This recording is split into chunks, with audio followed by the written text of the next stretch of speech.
What separates someone struggling to pay their bills from someone worth $100 million? Is it intelligence? Luck? Working harder?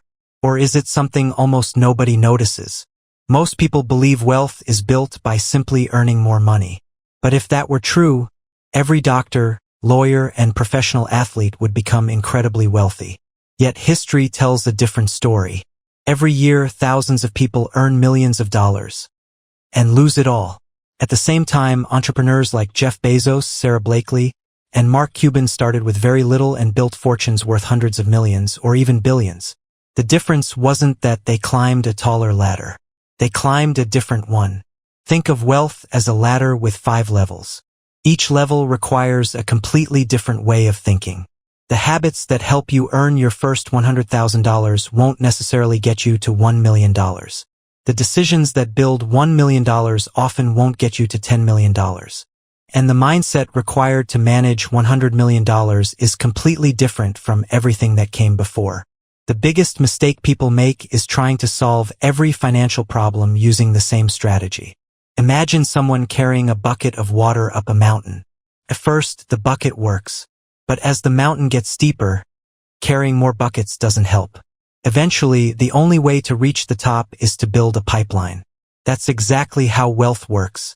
In the beginning, you trade time for money.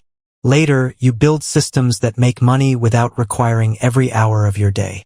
Finally, money itself begins producing more money than your work ever could. This is why Warren Buffett once said that if you don't find a way to make money while you sleep, you'll work until you die. Every level of wealth changes one simple question. At $0, people ask, how can I make more money? At $100 million, the question becomes, where should my capital create the greatest return? Same goal, completely different thinking.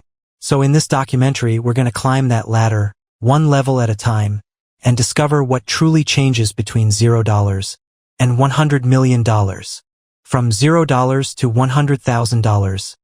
Building your foundation. The first step on the wealth ladder isn't about investing. It's about becoming valuable. When you start with $0, your greatest asset isn't money. It's your ability to solve problems. Take Sarah Blakely, the founder of Spanx. Before becoming a billionaire, she was selling fax machines door to door. She wasn't born into wealth or backed by major investors. She spent years learning how to communicate, handle rejection, and understand customers. Those skills later helped her build a company that changed an entire industry. The lesson is simple. Income follows value. The marketplace doesn't pay people based on how hard they work. It pays them based on how valuable their skills are to other people. Imagine 2 friends graduating on the same day. Both earn $50,000 a year. The first spends every evening watching television. The second spends that same time learning sales, coding, marketing, AI tools, or another high-income skill. A few years later, one is still earning roughly the same salary. The other has doubled or even tripled their income, not because they worked longer hours, but because they became more valuable. This is exactly why Warren Buffett has repeatedly said that the best investment you can make is in yourself. Because no stock, no cryptocurrency, and no real estate investment can produce returns if you don't first increase your ability to earn. But earning more money creates another challenge. Lifestyle inflation. This is where most people get stuck. A raise comes in. A nicer apartment follows. A newer car. More expensive vacations. Better restaurants. Higher monthly payments. The income grows, but so do the expenses. Imagine 2 people who each receive a $20,000 raise. One immediately upgrades their lifestyle until the extra income disappears. The other continues living on the same budget and saves or invests the difference. 5 years later, they may have earned the same salary. But financially, they're living in completely different worlds. That's why reaching your first $100,000 isn't really about making a newer car, more expensive vacations, better restaurants, higher monthly payments. The income grows, but so do the expenses. Imagine 2 people who each receive a $20,000 raise.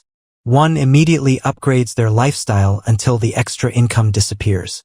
The other continues living on the same budget and saves or invests the difference. 5 years later, they may have earned the same salary.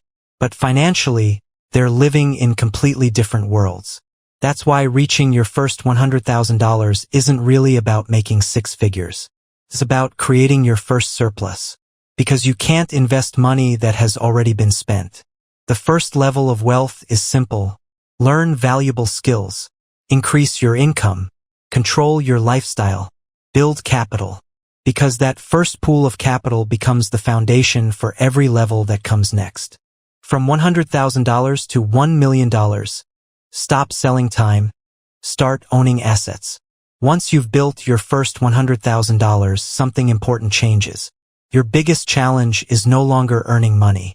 It's making your money, and your efforts work without requiring every hour of your day. This is the point where many people stay trapped.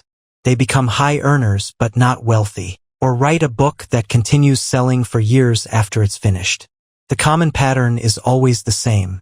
Your work begins producing value long after you've completed it. Take Mark Cuban as an example. He didn't become wealthy because he worked more hours than everyone else. He built companies that could grow beyond his personal time and eventually sold one of them for billions of dollars. Or look at Jeff Bezos.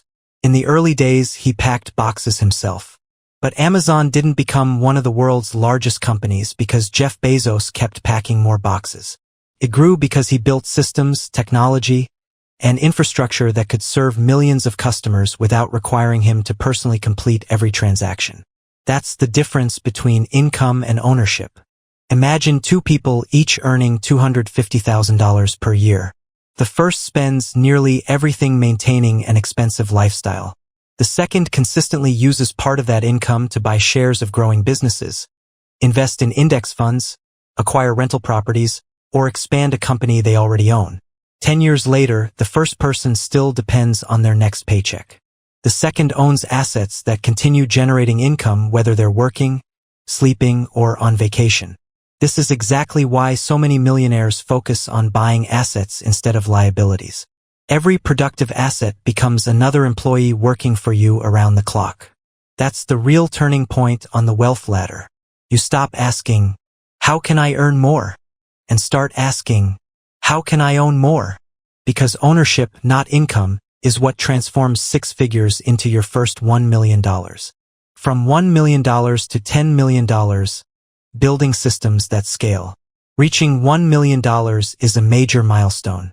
But getting to $10 million requires a completely different mindset. At this level, working harder produces smaller and smaller results. The only way forward is to build systems that grow without depending on you. Imagine owning a restaurant. If you're the chef, the manager, the accountant, and the cashier, your income is limited by your time.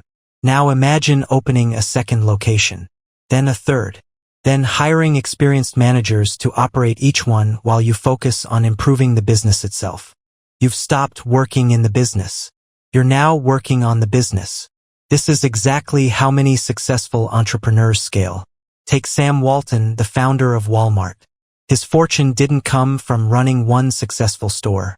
He built a system that could be replicated thousands of times. Every new Walmart followed the same operating model, supply chain, pricing strategy, and logistics network. The business grew because the system was designed to grow. The same principle applies to McDonald's. The company doesn't become larger because one restaurant sells more burgers. It becomes larger because thousands of restaurants around the world follow the same proven system. That's the power of scale. Now imagine two entrepreneurs. Both own businesses generating $2 million a year. The first personally approves every decision, attends every meeting, and solves every problem. Whenever they take a vacation, the business slows down. The second builds strong management teams, documents every process, uses technology to automate repetitive work, and delegates daily operations. One owns a job. The other owns a machine.